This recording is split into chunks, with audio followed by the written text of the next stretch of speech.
Saya bangun pagi pun juga sama. Untuk langsung mengecek reaksi publik seperti apa. Dan saya bersyukurnya karena kalangan aktivis dan guru-guru besar dari seluruh fakultas hukum seluruh Indonesia itu memberi apresiasi positif. Terobosan. Terobosan. Bahkan saya sedikit mengapresiasi apa yang disampaikan oleh Prof. Mahfud ya. Ya. Termasuk baik kedua-duanya gitu loh. Ya. Baik itu abolisi maupun amnesti. Nah, karena itu menurut saya feeling politik dan feeling intuisi Bapak Presiden untuk memberikan ini, itu nggak salah. Apa yang diputuskan oleh Bapak Presiden dan juga mendapat persetujuan dari Dewan Perwakilan Rakyat Republik Indonesia semata-mata karena perspektifnya adalah melihat negara kesatuan Republik Indonesia. Ya. Terlepas pro kontra di dalamnya, tapi pertimbangan utamanya adalah keutuhan bangsa dan negara, karena kita memiliki terlalu banyak persoalan saat ini yang harus kita atasi bersama-sama dengan semua kekuatan politik. Jadi ini ada resiko politik yang harus ditanggung kalau salah mengambil keputusan. Nah karena itu menurut saya sekarang dengan reaksi seperti sekarang, karena Bapak Presiden tidak punya pretensi. Kalau beliau hanya ingin mendapatkan dukungan, untuk apa lagi? Toh juga kalau sekarang di parlemen dengan suasana yang seperti sekarang kan sebenarnya semua kebijakan presiden begitu mudah untuk dikonsolidasi. Jadi kalau pertimbangan itu menurut saya terlalu tetapi presiden menyadari bahwa ayo bukan berarti dengan bergabung di pemerintahan, memberi dukungan, menghilangkan sikap kritis. Karena presiden dalam hal apapun senang untuk berdiskusi. Adalah kepastian hukum. Ya, penegakan hukum, kepastian hukum. Apakah tidak khawatir bahwa ketika ada kasus yang berkaitan dengan korupsi, kemudian mendapatkan abolisi, amnesti, sementara korupsi itu juga menjadi pertimbangan yang penting bagi investor, itu akan membuat image itu akan terganggu, Pak Menteri? Ya.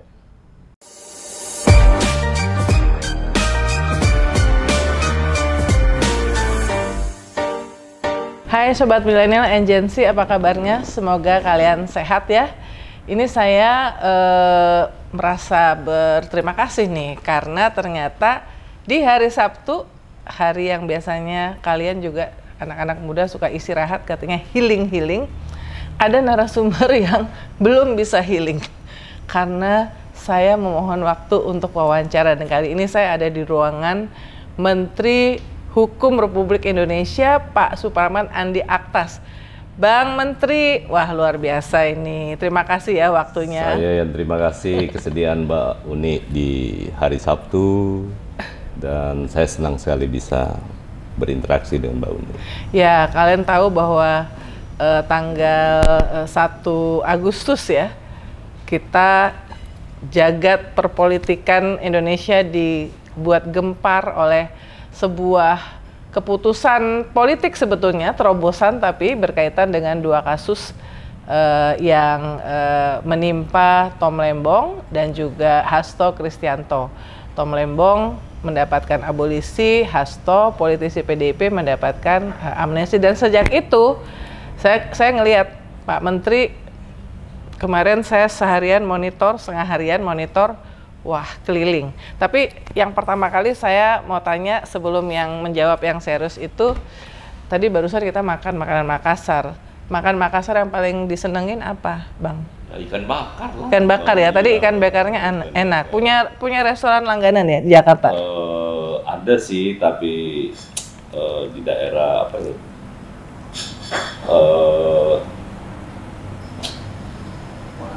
bukan. Apalagi Kelapa Gading ya. Oh oke. Oh di sana memang ada banyak yang enak-enak ya.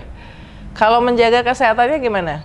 Alhamdulillah Mbak Uli, saya sekarang sudah mulai jadi habit ya. Saya belajar untuk bisa setiap hari bisa exercise, kemudian ya jalan cepat, kadang-kadang lari. Itu yang membuat pikiran bisa sedikit lebih fresh. Ya tadi saya lihat Pak Menteri juga makannya nggak terlalu banyak ya. Bagian dari katanya kan sebenarnya ajaran agama juga berhentilah sebelum kenyang, katanya begitu ya. Nah, Ini benar-benar waktu jumpa pers ya, jumpa pers di DPR dengan Wakil Ketua DPR Bang Sufmi Dasko itu benar-benar mengagetkan semuanya. Ini kok kayak ada silent operation yang nggak banyak yang tahu. Tapi sebenarnya proses untuk sampai ke keputusan abolisi buat Tom Lembong dan amnesti untuk Hasto itu berapa lama, Bang? Jadi gini, saya harus sampaikan dulu ke Mbak Uni dan kepada seluruh teman-teman pemirsa semua ya. Ide tentang pemberian amnesti itu murni lahir dari Bapak Presiden. Tapi belum menyinggung nama siapapun. Jadi pertama kali dulu saya sudah di media pun sudah berkali-kali saya sampaikan. Waktu saya diundang untuk masuk di dalam kabinet, teman-teman media semua juga ikut. Saya hadir, Pak Prabowo waktu itu ditemani oleh Pak Dasko dan saya bertiga di dalam. Beliau hanya titip dua hal pada saya. Dan yang pertama beliau titip adalah, tolong saya pingin setiap kali akan ada perayaan 17 Agustus, saya ingin ada amnesti, ada gerasi, ada yang lain, termasuk rehabilitasi. Yang kedua beliau sampaikan ke saya, Pak Pratman, saya titip satu lagi, kamu jangan pernah korupsi. Itu yang menjadi hal yang menurut saya sih tidak kaget ya, karena kami bersama-sama dengan menemani dan berinteraksi dengan Bapak Presiden Prabowo kan sudah cukup lama sebagai kader beliau di partai. Kami tidak kaget kalau kemudian beliau sekarang mengambil tindakan yang seperti sekarang. Karena kenapa? Dari dulu selalu beliau keluarkan pepatah-pepatah kuno yang dari Tiongkok ya, bahwa satu kawan terlalu sedikit, satu lawan terlalu banyak, dan 1000 kawan terlalu sedikit. Maknanya kan filosofinya itu dalam sekali. Bapak Presiden selalu yakin bahwa menyelesaikan semua persoalan di Republik yang kita tahu semua apa masalahnya, baik di bidang sosial, politik, budaya, ekonomi, dan lain-lainnya, itu kompleksitasnya tinggi. Karena itu saya bisa memahami kalau kemudian Bapak Presiden selalu ingin mengajak semua elemen bangsa untuk bersatu. Jadi saya menangkap filosofi itu. Sehingga kemudian kami mempersiapkan. Jadi Kementerian Hukum setelah selesai saya dilantik, hal pertama yang saya kejar itu adalah melaporkan. Dulu saya sudah pernah laporkan ke beliau progres menyangkut soal pemberian amnesti. Kami bersama dengan Kementerian Infras melaporkan bahwa terjadi overkapasitas di lembaga, terutama perkara-perkara narkotika. Kemudian juga ada orang-orang yang selama ini sekarang masih ditahan dalam kasus penghinaan kepada kepala negara yang dijerat dengan Undang-Undang ITE. Kemudian juga ada orang-orang yang melakukan gerakan makar tapi tanpa senjata di Papua. Kemudian ada juga orang-orang yang melakukan tindak pidana tapi umurnya sudah termasuk golongan lanjut usia. Di atas 70 tahun. Di atas 70 tahun. Dan juga ada golongan orang-orang yang menderita penyakit paliatif. Nah, semua ini terutama yang narkotika ya. Data awal kan dimunculkan ke kami 44.000 ya. Dugaan awal sebenarnya itu kurang lebih 100.000 saya pertama laporkan ke Presiden karena data dari Kementerian Infras. Tapi setelah dilakukan verifikasi muncul kemudian 44.000. Sebagian besar itu pengguna narkotika. Tapi setelah kami verifikasi, terakhir saya melaporkan terkait dengan perkembangan amnesti itu pada saat kunjungan kenegaraan Bapak Presiden di Singapura. Saya kebetulan ikut dalam rombongan, saya melaporkan itu. Jadi ini perjalanan bukan suatu yang tiba-tiba. Bahwa khusus untuk Pak Hasto dan Pak Thomas Lembong, kan satu ya. Tadi saya sudah stand bahwa Presiden ingin bersama-sama dengan semua kekuatan politik. Dan beliau buktikan.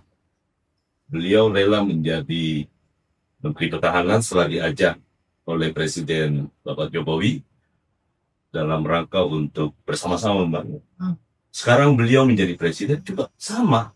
Tapi tidak pernah memaksakan. Nah, beliau selalu berkata dengan jujur, nurani, itulah yang kami terjemahkan. Sehingga proses pengusulan itu terjadi. Jadi kami menerjemahkan itu. Tapi dua nama ini last minute atau sengaja dibatasi supaya... Enggak, itu sebenarnya prosesnya sudah sebelum putusan lama sudah diperbincangkan di mana bersama-sama dengan tim dari Presiden ya, kemudian juga bersama dengan Pak Dasko, juga Pak Mensesnek, yang pada akhirnya Presiden, saya ingin katakan bahwa dengan pemberian amnesti dan abolisi kali ini, khusus kepada dua orang yang kita sebutkan tadi, Presiden sama sekali tidak dalam kerangka untuk mencampuri proses peradilan yang sudah terjadi.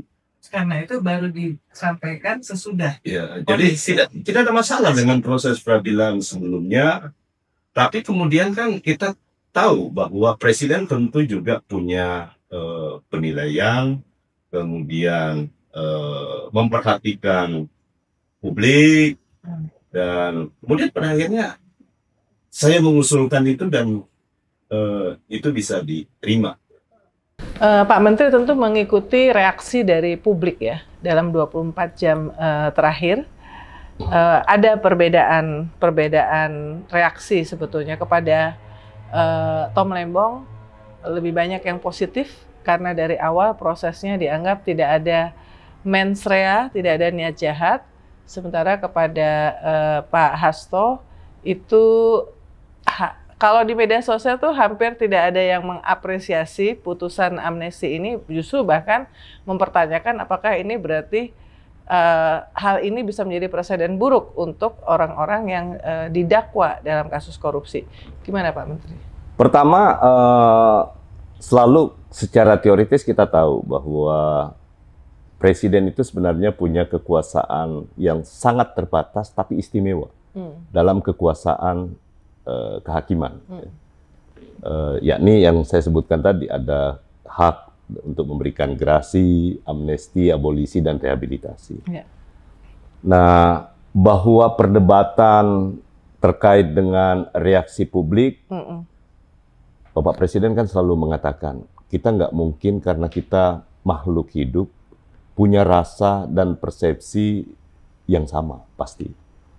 Tapi sekali lagi saya tekankan, bahwa pemberian amnesti kepada Bapak Hasto dan abolisi kepada Pak Tom Lembong ini bukan urusan personal.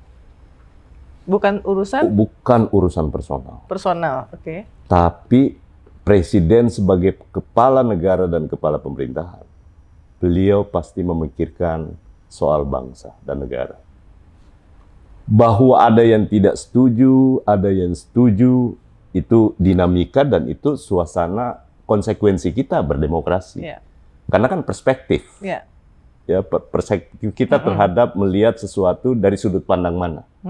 Nah, saya ingin pastikan kali ini bahwa apa yang diputuskan oleh Bapak Presiden dan juga mendapat persetujuan dari Dewan Perwakilan Rakyat Republik Indonesia semata-mata karena perspektifnya adalah melihat negara kesatuan Republik Indonesia. Yeah.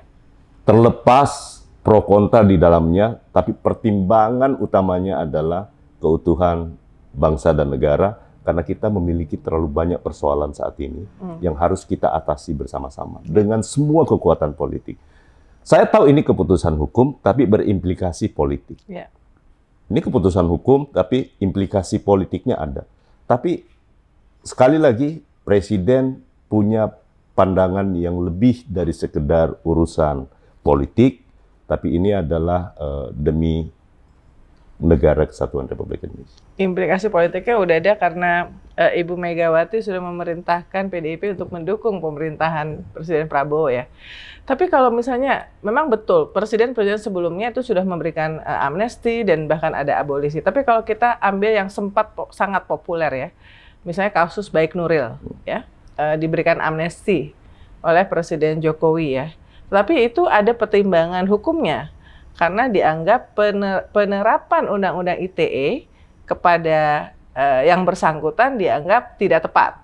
Nah, saya tahu karena saya pernah langsung mendengar bagaimana niat Presiden Prabowo untuk ingin supaya bersatu semuanya. Karena kan kami beberapa Pemret juga pernah diundang. Tetapi kan ini tadi sesuatu yang sifatnya bukan berdasarkan pasal-pasal hukum nih Pak Menteri. Nah kalau untuk Pak Tom Lembong dan Pak Hasto ini pertimbangan hukumnya apa yang mendasari abolisi dan amnesti? Saya pikir semua sama ya, jadi nggak ada bedanya. Sekali lagi itu hanya perspektif saja. Jadi kalau ada yang bilang dulu pemberian amnesti kepada yang lain di zaman-zaman presiden yang lalu bukan berarti yang bersangkutan itu tidak melakukan tindak pidana. Ya kan? Kadang-kala pertimbangannya di luar itu dulu. Wah, mereka orang kecil yang tidak punya akses kepada lembaga-lembaga. Itu subjektivitasnya pasti ada. Nah, termasuk di dalam hal ini kami mengusulkan itu kan tentu dengan pertimbangan baik hukum maupun pertimbangan yang lain, tetapi khusus di Kementerian Hukum pasti memberikan pertimbangan hukumnya. Apakah itu memungkinkan? Mungkin. Dan itu bukan perkara yang terlalu rumit, pelik untuk kita didiskusikan. Berbeda halnya kalau kita berada di dunia akademik. Dan saya bersyukur benar ya. Pertama, reaksi tadi Mbak Uni sudah sebutkan. Saya bangun pagi pun juga sama. Untuk langsung mengecek reaksi publik seperti apa. Dan saya bersyukurnya karena kalangan aktivis dan guru-guru besar dari seluruh fakultas hukum seluruh Indonesia itu memberi apresiasi positif. Terobosan.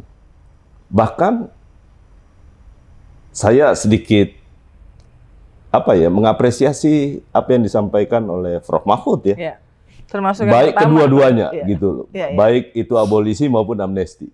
Nah, karena itu menurut saya feeling politik dan feeling intuisi Bapak Presiden untuk memberikan ini itu nggak salah. Jadi ini ada risiko politik yang harus ditanggung kalau salah mengambil keputusan. Nah karena itu menurut saya sekarang dengan reaksi seperti sekarang, karena Bapak Presiden tidak punya pretensi. Kalau beliau hanya ingin mendapatkan dukungan, untuk apa lagi? Toh juga kalau sekarang di parlemen dengan suasana yang seperti sekarang kan sebenarnya semua kebijakan Presiden begitu mudah untuk dikonsolidasi. Jadi kalau pertimbangan itu menurut saya terlalu tetapi Presiden menyadari bahwa ayo bukan berarti dengan bergabung di pemerintahan, memberi dukungan, menghilangkan sikap kritis. Karena Presiden dalam hal apapun senang untuk berdiskusi. Saya pikir teman-teman Pemret sudah termasuk Mbak Uni ya yang paling kritis menurut saya di antara semuanya, dan ya sebagai Pak Prabowo bisa menerima itu. Dan waktu itu ini yang membedakan antara Presiden Prabowo dengan presiden-presiden sebelumnya yang pernah saya wawancara. Pak Prabowo nggak minta daftar pertanyaan sama sekali. Kalau yang presiden sebelumnya harus kirim pertanyaan, dan Pak Prabowo tidak mensensor, tidak memeriksa materi wawancara sebelum itu dipublish oleh media. Saya rasa itu agak beda dengan presiden-presiden sebelumnya. Saya tidak mau membandingkan ya. Itu kan kalau Mbak Uni yang membandingkan, ya Mbak Uni yang merasakan itu. Dan itulah presiden kita apa adanya. Beliau bekerja basa-basi, tidak terlalu. Tapi sekarang saya lihat sudah agak lebih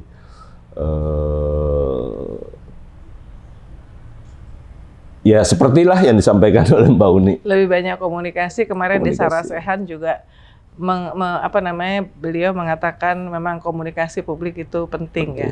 Nah, sekaligus nih gara-gara hal ini, Pak Menteri, seluruh Indonesia jadi mencari. Jadi saya yakin pencarian kata abolisi dan kata amnesti itu jadi jutaan. Betul. Jadi ini semacam pendidikan. Apa sih abolisi, apa itu amnesti? Kita semua di media juga seperti itu, media sosial mencari. Nah, kita gunakan ini untuk explainer. Karena anak muda itu salah satu konten yang mereka sukai explainer. Mengapa Pak Tom Lembong dapat abolisi dan Pak Hasto dapat amnesti? Sambil jelasin Pak Menteri, supaya anak muda ini tahu nih, why? Saya pingin pertama, antara abolisi dan amnesti, konsekuensi hukumnya sama. Bebas. Semuanya akibat semua tidak perlu, satu tidak perlu dilanjutkan dan penuntutannya maksud saya. Dalam teori, seperti juga yang dijelaskan oleh Prof. Mahfud sama. Bahwa yang namanya abolisi itu sebaiknya sebelum proses itu berlanjut. Tetapi banyak juga perdebatan yang menyatakan bahwa abolisi itu sebelum ingkrah pun juga boleh. Ya kan? Nah, tapi kedua-duanya sesungguhnya boleh di depannya.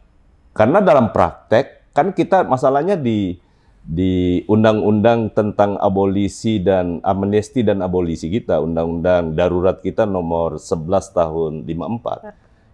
Itu hanya terdiri dari 5 pasal, ya.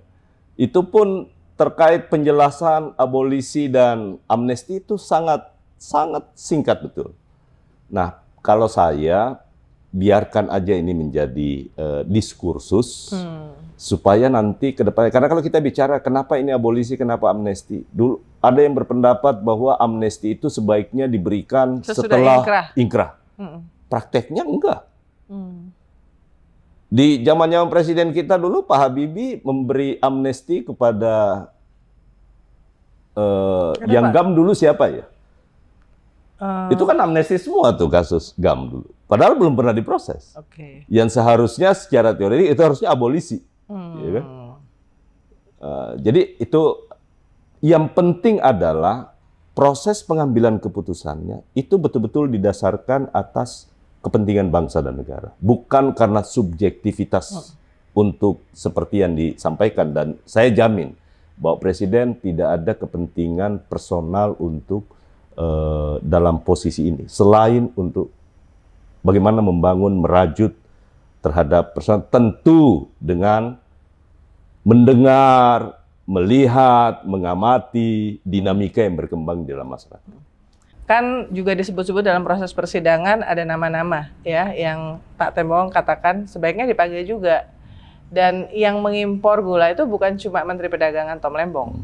Nah, apakah dengan abolisi kepada Pak Tom Lembong ini berarti menutup pintu buat kelanjutan dari kasus impor gula yang misalnya? ingin saya mau sampaikan, siapapun yang menerima grasi, amnesti, abolisi, atau rehabilitasi, pasti namanya jelas. Jadi hanya buat nama itu? Ya. Jadi sekarang itu pasti, karena namanya harus jelas kan?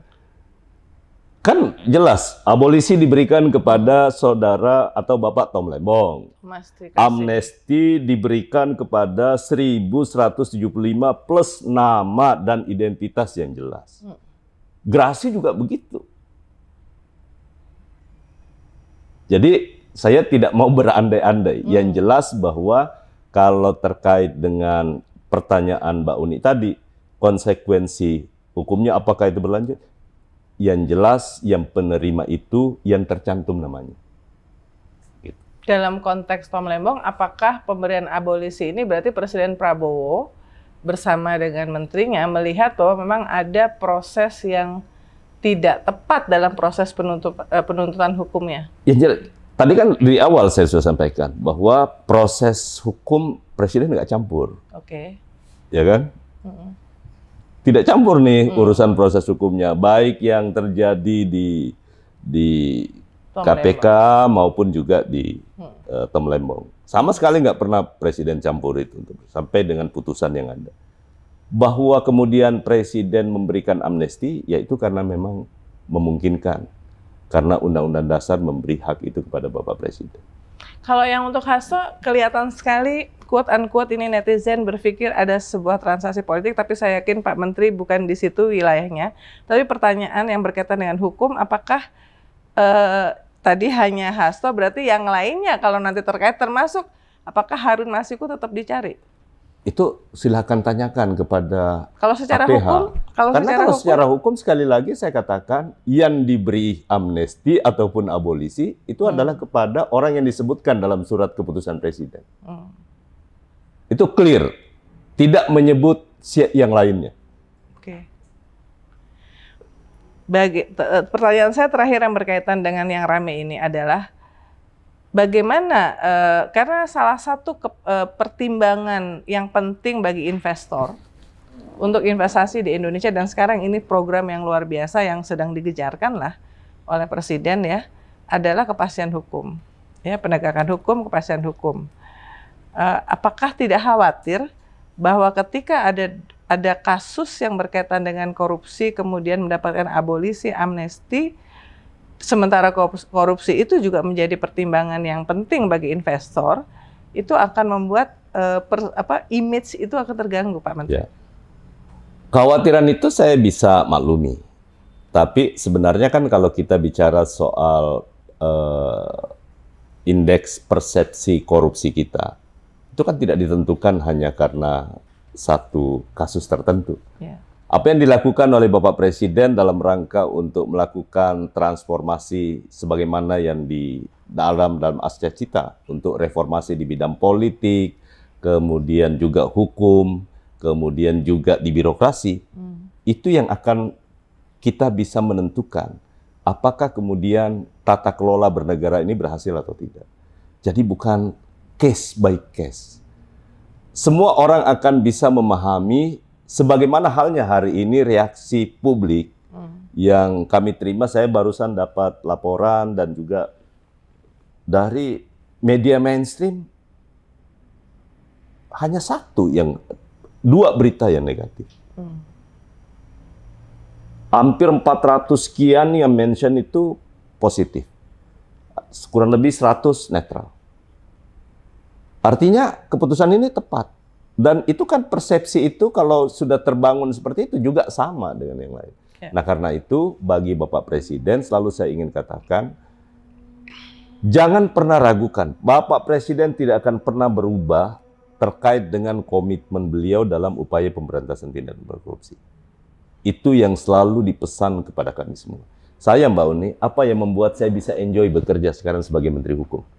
Satu saja, karena Presiden tidak pernah, ataupun Presiden bersama dengan partai, tidak pernah membebani saya sebagai Menteri Hukum untuk memberi fasilitas apapun kepada partai maupun.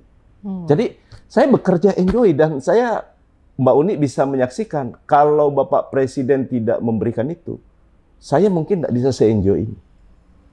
Itulah yang saya saking enjoy-nya hari Sabtu pun mau kerja ya? Mau kerja, saya ikhlas gitu. Nah, karena itu sekali lagi saya terima kasih betul kepada Bapak Presiden. Itulah yang membuat akhirnya kami bisa menerjemahkan program-program beliau dengan cepat dan memberi dukungan kepada seluruh kementerian untuk bisa mewujudkan apa yang menjadi cita-cita kita semua yang kebetulan sekarang dinakodai oleh Bapak Presiden Prabowo Subianto. Karena kita udah menyinggung pemberantasan korupsi, dan salah satu yang penting kan soal digitalisasi. Saya kebetulan pernah, teman-teman, saya udah pernah diajak sama Pak Menteri untuk melihat digital war room-nya di Kementerian Hukum. Lumayan canggih, tapi katanya lagi diperbaiki sekarang. Nah, sekaligus kita update nih kinerja 150 hari Kementerian Hukum. Kita mulai dari digitalisasi. Kenapa kok Pak Menteri melihat ini sangat penting? Satu, kunci daripada pelayanan kepada masyarakat, dan itu tuntutan. Mau tidak mau kita harus ke sana. Berkali-kali saya katakan, yang terpenting bagi kementerian, birokrasi adalah, birokrasi itu kan pelayanan. siapapun di antara kita, mau masyarakat paling bawah, menengah maupun atas, butuh pelayanan yang cepat. Ya. Sebelum saya dilantik menjadi Menteri Hukum, dari awal masih menjadi Menteri Hukum dan HAM, kita kan punya pengalaman. Kalau kita dulu bertransaksi ke perbankan, kan setengah mati, kita harus ngantri, kita mau setor juga ngantri, mau narik juga ngantri. Lama-kelamaan perkembangan teknologi, ternyata teller tidak terlalu, karena ATM sudah semakin bagus. Sekarang semua transaksi by phone. Nah, karena itu kami belajar terhadap mekanisme cara untuk melayani nasabah di perbankan. Jadi tim transformasi digital kami itu belajar ke Bank Mandiri.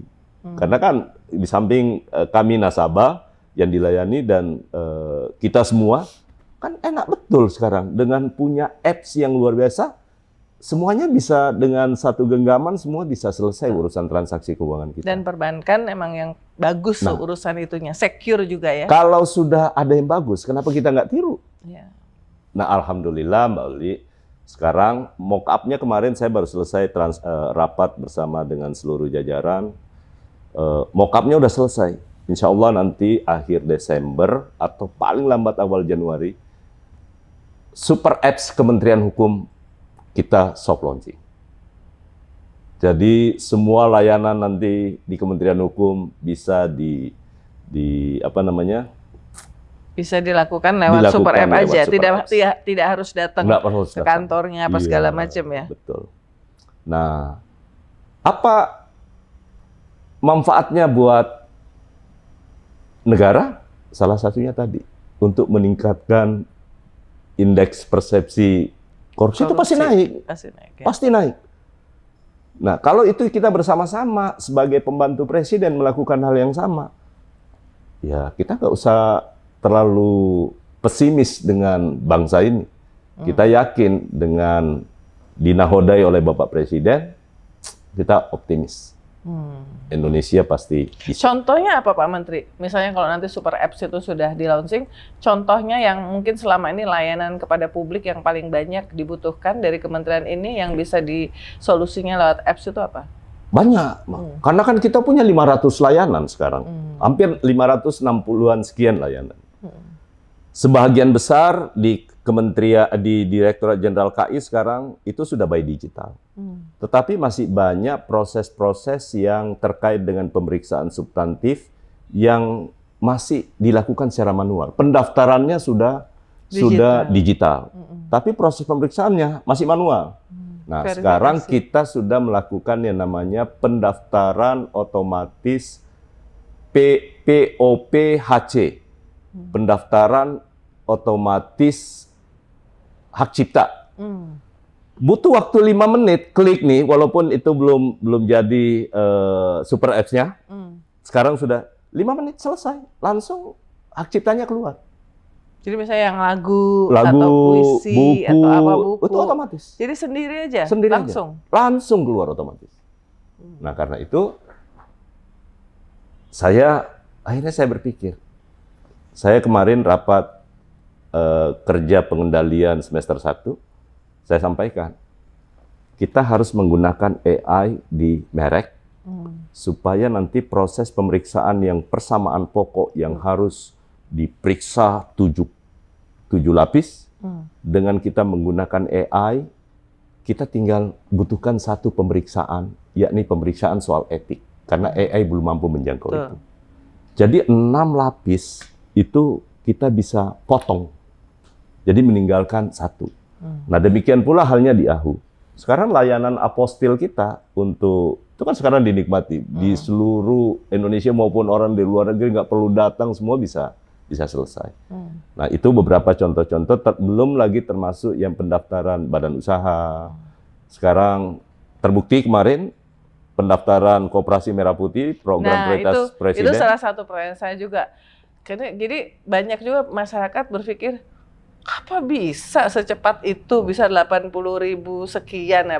Diceritain Pak. Sebetulnya itu 80.000 itu nggak akan diluncurkan kalau 80.000 badan hukum itu nggak selesai ya. 21 Juli kemarin. Gimana ceritanya itu? Kalau saya kan selalu, kan kami ini kadernya Bapak Presiden.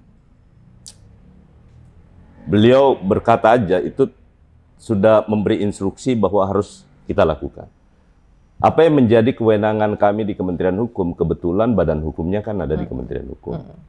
Nah, Pak Menko sebagai Ketua Satgas, Pak Menko Pangan, Pak Sulhas, saya sampaikan, Pak, ini kalau mau cepat, ini saya akan bantu untuk membuat layanan khusus untuk koperasi Merah Putih. Kodenya adalah Merah Putih. Mbak Uni tahu nggak? Gimana mungkin lahir 81 koperasi Merah Putih dengan hanya 2.000 notaris yang boleh membuat akte koperasi. Oh, beda ya berarti ya? Beda, notaris umum dan notaris yang harus membuat. Saya lakukan diskresi untuk itu. Saya berkomunikasi dengan teman-teman Ikatan Notaris, dengan Menteri Koperasi, Menteri Desa. Kita ini diperlukan diskresi. Tapi hanya khusus untuk Koperasi Merah Putih. Dan akhirnya bisa diterima oleh semua pihak. Kementerian Koperasi, Kementerian Dalam Negeri memberi dukungan, karena kan masih ada mungkin di daerah dinas-dinas koperasi. Nah, kita bekerja bersama, dan sekarang alhamdulillah. Itu prosesnya berapa bulan ya Pak Menteri ya? 2,5 ya. Iya, 2,5 bulan. Cepat. Apa itu jangan-jangan itu sebuah capaian pembentukan badan hukum yang paling cepat dan paling banyak dalam paling sejarah? Banyak, ini rekor dunia harusnya. Benar, itu rekor dunia yang bisa dilakukan oleh satu negara. Cuman karena ini kan tugasnya Pak Menko Pangan ya, kami kebetulan hanya membantu untuk pendirian badan hukumnya, kita lakukan. Tapi yang krusial kan dua tuh, pembentukan badan hukum sama rekrutmen kan, untuk pengurus ya. Alhamdulillah semua bisa. Pokoknya kita jalankan instruksi Presiden, dan menurut itu bagus, itu bisa menggerakkan ekonomi di pedesaan, bukan hanya sekedar mendirikan badan hukumnya, tapi nanti kan akan ditindaklanjuti, dan rapat-rapat terkait dengan Koperasi Merah Putih ini terus berlanjut. Kami akan rapat lagi, sudah diundang oleh Pak Menko Pangan untuk menyiapkan regulasinya, lagi juga kita siapkan bersama-sama di Kementerian Hukum. Apalagi yang dalam 150 hari ini dianggap sebagai sesuatu yang ada terobosan dan kemajuan yang sudah dilakukan? Kan dari awal saya mencanangkan cuma 2. Tapi kelihatan sedikit, tapi sesungguhnya ini jantung. Ini pemompa untuk memastikan seluruh birokrasi ini berjalan baik di Kementerian Hukum. Kalau digitalisasinya sudah beres, maka potensi untuk melakukan praktek-praktek yang selama ini menjadi sorotan, itu pasti akan berkurang. Saya tidak bilang 100% akan berhenti. Pasti berkurang. Pasti berkurang, dan signifikan. Itu signifikan. Yang kedua, itu memudahkan saya untuk melakukan controlling. Karena saya tidak mungkin bisa mengontrol seluruh Kementerian Hukum yang tersebar di seluruh Indonesia, karena kami punya 33 kantor wilayah. Tapi dengan digitalisasi, satu ruangan, wall room yang Mbak Uni sempat lihat, itu pasti akan bisa. Berapa produknya, berapa penerimaan negara, berapa yang sudah dikeluarkan, semua bisa terkontrol dengan digitalisasi. Jadi saya percaya itu bisa. Yang kedua adalah merit system. Jadi orang yang bekerja secara baik, di mana-mana saya selalu bilang. Saya sampaikan kemarin dalam rapat kerja. Teman-teman tidak usah dekat kepada saya secara fisik. Nggak usah. Kalau kalian mau saya perhatikan, beri saya prestasi, dan saya pasti hargai. Anda dekat secara fisik atau tidak, Anda buktikan bisa bekerja, saya pasti promosikan. Yang punya keahlian dalam IT, sebenarnya banyak. Mereka kreasinya, akhirnya banyak sistem yang mereka buat. Nah, sekarang saya bercita-cita sampaikan kepada Pak Sekjen sebagai Ketua Transformasi Digital. Saya pingin 2027 kita bekerja sama dengan universitas yang ada di Indonesia. Kan sekarang seperti sekarang, saya ngambil konsultan, bukan konsultan, penasehat kehormatan menteri di bidang IT itu dosen ITB. Nah, saya juga pingin nanti ke depan seluruh sistem ataupun aplikasi yang ada di kita, kalau itu bisa di-develop di Sendiri. dalam negeri, bekerja kan, masa ITB nggak bisa? Benar. Masa ITS nggak bisa? BINUS juga ada, Gunadarma juga ada, yang concern ya di IT, di IT. harusnya bisa.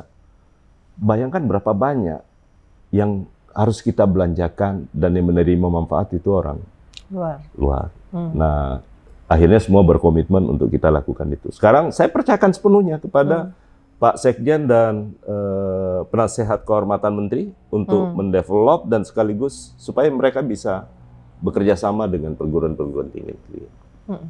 Nah, ini saya ngelihat yang peraturan perundang-undangan. Saya melihat ini ada RUU Prioritas Nasional, ada RUU Narkotika, Psikotropika, RUU Hukum Acara Perdata, Keamanan dan Ketahanan, Jaminan Benda Bergerak, Gerasi, Amnesti, Abolisi dan Rehabilitasi, Pelaksanaan Pidana Mati.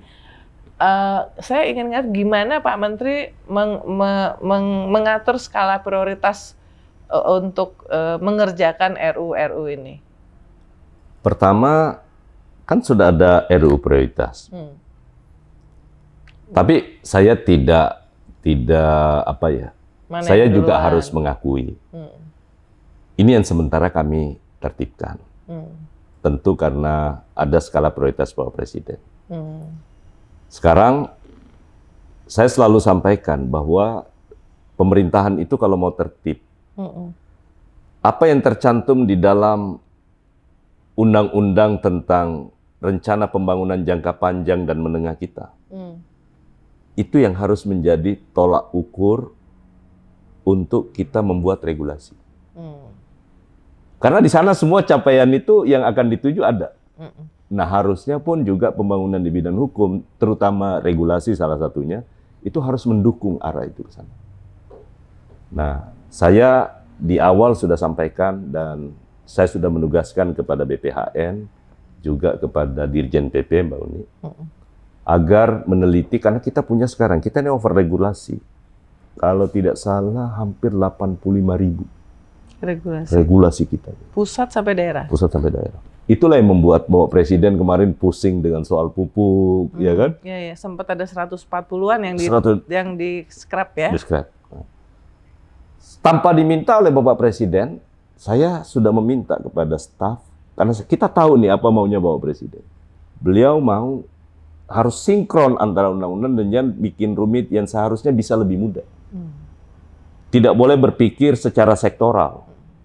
Nah, karena itu sekarang saya lapor kemarin ke Pak Mensesnek. Pak Mensesnek, saya lagi minta untuk dibuat di bidang investasi. Undang-undang apa yang saling bertentangan dengan PP-nya, dengan Perpres, dengan peraturan daerah, semua. Ini harus ada studinya. Termasuk di undang-undang sektoral yang lain. Sektor perhubungan, jadi yang saling berkaitan. Jadi sekarang relatif jauh lebih bagus dan mudah-mudahan cepat selesai. Saya serahkan kepada Bapak Presiden, nanti toh juga Bapak Presiden yang akan menentukan. Kalau ingin dipercepat, kita percepat, tentu yang sesuai dengan arah dan pembangunan jangka panjang kita dan menengah yang akan kita tuju sampai tahun 2045. Kenapa saya tanya ini? To the next question adalah ada kritik bahwa proses perumusan dan pembahasan undang-undang, rancangan undang-undang, tentu salah satu yang ramai adalah RUU TNI ya, itu berjalan tidak cukup transparan dan partisipatif. Gimana Pak Menteri menanggapi ini? Saya nggak tahu ya apa ukurannya itu tidak transparan dan tidak partisipatif. Tadi kan kita sudah bilang digitalisasi. Betul. Kalau saya dulu di Balek, kan semua persidangan saya buka. Baik itu sebelum dimulai kita mendengarkan masukan, kemudian pada saat persidangan kita buka di kanal YouTube dan media sosial. Yang masalah kadang-kala, saya tidak bilang tidak ada masalah di sana, ya, seperti yang Mbak Uni sampaikan. Tetap ada masalahnya. Tapi yang masalah itu adalah seringkali nanti setelah proses pengambilan keputusan, ya, bukan, saya tidak bicara soal 1-2 undang-undang, tapi ini pengalaman saya nih.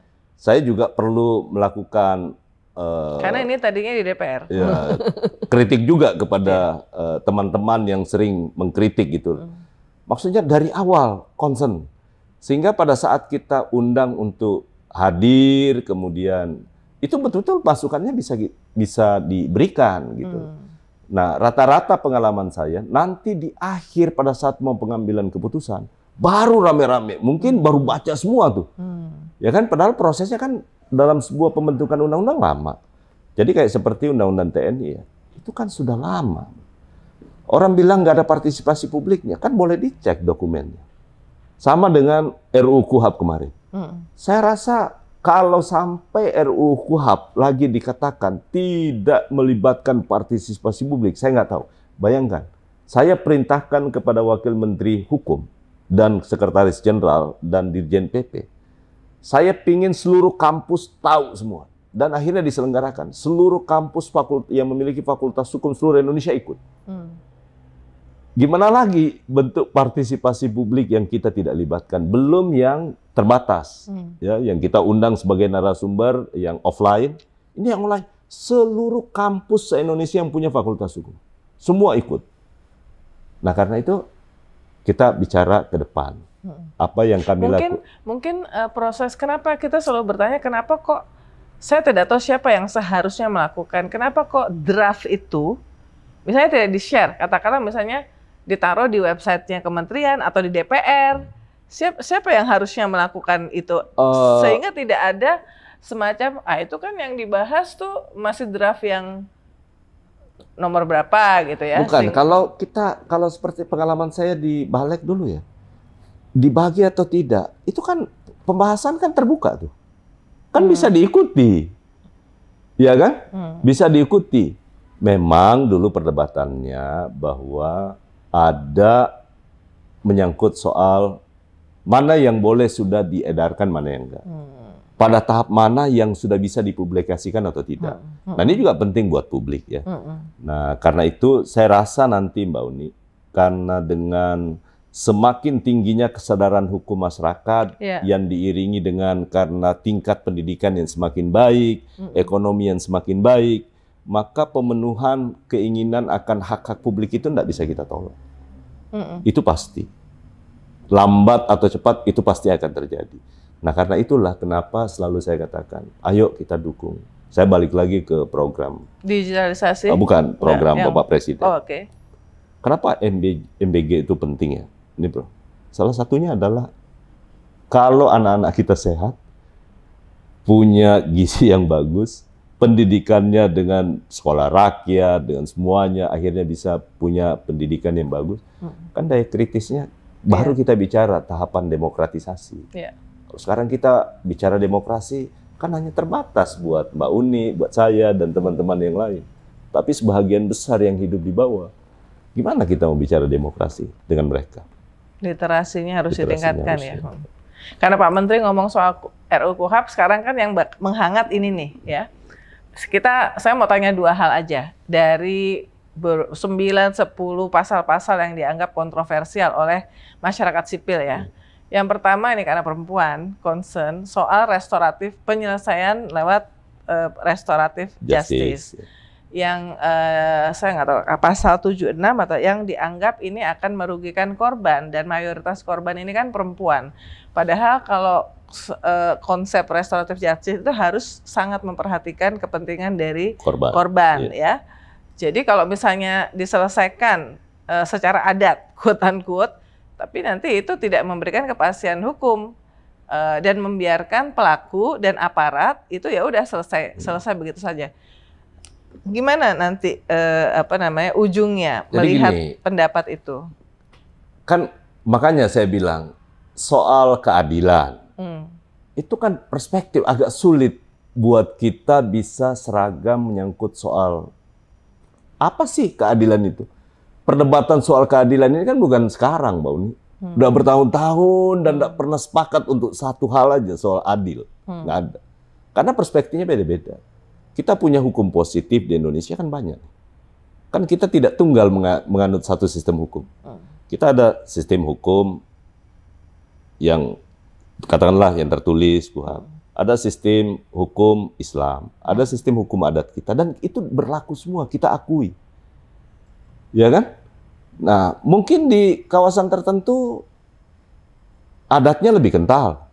Untuk penyelesaian proses restoratif justice-nya, kalau tempat kejadian perkaranya ada di situ, dan masyarakatnya lebih, kan agak, kita tidak mungkin bisa menerapkan satu sistem hukum, karena kita mengakui beberapa sistem hukum yang ada di kita, termasuk di dalamnya adalah sistem hukum adat. Kayak seperti, kita bicara Aceh. Bagaimana di sana syariat Islam diakui. Kita bicara tentang sistem hukum yang di luar yang berlaku di Aceh. Nggak ketemu kita. Nah, karena itu di tempatnya, kita nggak boleh bicara generalnya. Jadi harus lihat konteksnya. Karena itu mengakomodir semua sistem hukum dan kearifan lokal di kita. Intinya adalah saya setuju bahwa konsep restoratif justice terutama terhadap korban itu harus yang menjadi perhatian utama. Saya setuju itu. Dan sebenarnya nafas RUU KUHP kita itu ke sana. Ini perspektif aja atau tafsiran yang berlebih karena apa ya? Ada kekhawatiran, kecurigaan mungkin. Tapi menurut saya semua konsepnya sama. Saya yakinkan bahwa itu perlindungan kepada korban pasti menjadi perhitungan yang terutama perempuan dan anak-anak yang biasanya kasus yang terkait ya. Iya. Nah, yang satu lagi adalah yang ramai adalah soal tidak ada batasan penahanan. Yang tadinya berapa 24 jam satu hari, tapi ini jadi tidak ada penangkapan ya. Jadi ini menjadi tidak terbatas dan ini dianggap eksesif. Tidak mungkin. Nanti coba saya saya lihat. Ini baru saya dapat informasi kalau menyangkut soal penangkapan. Makanya jadi, dicek kan ini yang komplain-komplainnya ya. Nanti akan saya cek ya. Karena kalau tidak investigasi khusus tanpa kontrol, termasuk hak korban dan kelompok rentan yang belum nanti operasional. Mbak Uni nanti beri masukan ke saya. Apalagi kalau kayak seperti penangkapan tanpa batas, tanpa kalau yang namanya penangkapan di KUHP kita sekarang itu hanya 1 kali 24 jam. Oke. Jadi itu tidak akan harusnya logikanya unlimited ya. Ya, tapi ini baru saya dengar ini yang ini. Karena kalau penangkapan tidak ada batas, wah bahaya. Iya. Ya kan bahaya. Itu bukan hukum lagi. Oke. Nah, gitu. Oke. Terakhir karena kita tadi sudah mulainya dengan abolisi dan amnesti. Saya ingin tahu behind the scene. Jadi sesudah yang jumpa pers, kehidupan seorang Menteri Hukum, Supratman Andi Aktas sesudah jumpa pers di DPR malam itu, sampai sekarang, sampai kemarin dari istana, dari Hambalang, kemarin ke Hambalang juga ya? Saya tidak ke Hambalang. Oh ya, ke istana terus kemudian harus menyampaikan ke KPK, lalu ke Kejaksaan Agung. Apa yang terjadi dalam 2 kali 24 jam terakhir ini? Sama aja Mbak Uni. Tapi kan ini sesuatu yang nggak biasanya kan? Iya, tapi kalau saya kan kebetulan di dunia politik, di dunia hukum, menurut saya semua tugas yang saya jalankan, yang diberi tanggung jawab kepada saya selesaikan. Ya. Tapi prosesnya cepat banget ya, supaya keduanya segera bisa meninggalkan tahanan kan? Kan masalahnya kan berlaku sejak ditandatangani. Betul, 1 Agustus. 1 Agustus. Bayangkan kalau lewat jam 12.01. Kan berarti negara lalai untuk membebaskan orang yang seharusnya berlaku. Sebelum jam 12 malam. Nah, karena itu kemarin jangan disalahartikan. Kalau kemudian kebetulan pada saat kami rapat, untuk Pak Wamensesnek serahkan kepada Menteri Hukum. Kan kalau abolisi yang ditugasi itu adalah Menteri Hukum dan Jaksa Agung.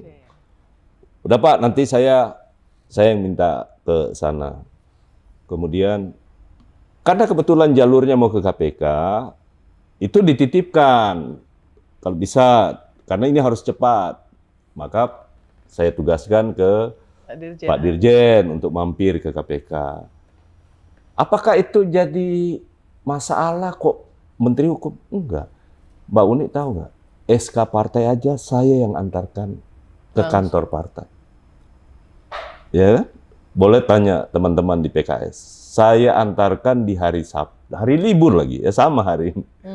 Saya antarkan karena mereka butuh untuk konsolidasi secepatnya. Saya sampaikan sama Presiden PKS, Bapak Presiden tunggu di kantor, saya yang datang antarkan. Jadi, nah, teman-teman yang lain juga sama ya. Semua pendaftaran partai politik, nggak ada yang lama dikit ya, 1 hari, 2 hari, semua clear, selesai, nggak ada. Apalagi ngantarin sesuatu yang peristiwa besar dan itu memang tugas antar kementerian. Jadi bukan sesuatu yang istimewa. Terakhir banget, karena kemarin kan ada yang penghinaan presiden juga dapat amnesti ya. Apakah ini bisa dibaca sebagai bahwa selama Presiden Prabowo menjabat itu kasus-kasus seperti ini akan juga mendapatkan amnesti? Pasti. Karena di awal beliau selalu kan bilang kan Mbak Uni udah. Resiko menjadi seorang presiden itu adalah harus berani untuk menerima kritika, kadangkala makian. Itu resiko. Sama halnya kayak seperti saya sebagai menteri sekarang. Kalau di media sosial, wah Menteri Hukum, bagi mereka yang nggak puas. Menteri Hukum, ya udah kita terima. Itu resiko yang harus dipikul. Nah, itu membuktikan bahwa Bapak Presiden dalam pembangunan demokrasi kita sebenarnya beliau nggak perlu ngomong dengan tindakan. Satu tindakan itu bisa send the message strong. Dan katanya sih yang menganggap putusan abolisi dan amnesti ini sebagai sebuah terobosan, satu keputusan atau 2 keputusan lah, karena ada banyak keputusan tapi ini bisa menjadi terobosan buat mungkin 100 masalah yang terjadi di Republik ini gitu ya. Dan ini bukan yang terakhir loh amnesti. Ini nanti ada jilid 2. Sebelum 17 Agustus atau? Saya belum tahu nih, karena lagi proses verifikasi dan mungkin ada jilid 3. Jadi bukan yang gitu. Sebagai komitmen beliau dan saya jalankan karena dari awal beliau sampaikan seperti itu. Terima kasih Pak Menteri. Terima kasih Mbak Uli. Penjelasannya mudah-mudahan ini bisa membuat beberapa pertanyaan yang dalam 2x24 jam ini datang dari publik itu bisa mendapatkan jawabannya dan kita menunggu terobosan-terobosan berikutnya dari Presiden Prabowo yang jelas terobosan yang bisa menjamin bahwa demokrasi dan hukum menjadi panglima di Republik Indonesia yang kita cintai. Sampai ketemu di kesempatan berikutnya. Oke, Mbak Uni, sekali terima kasih.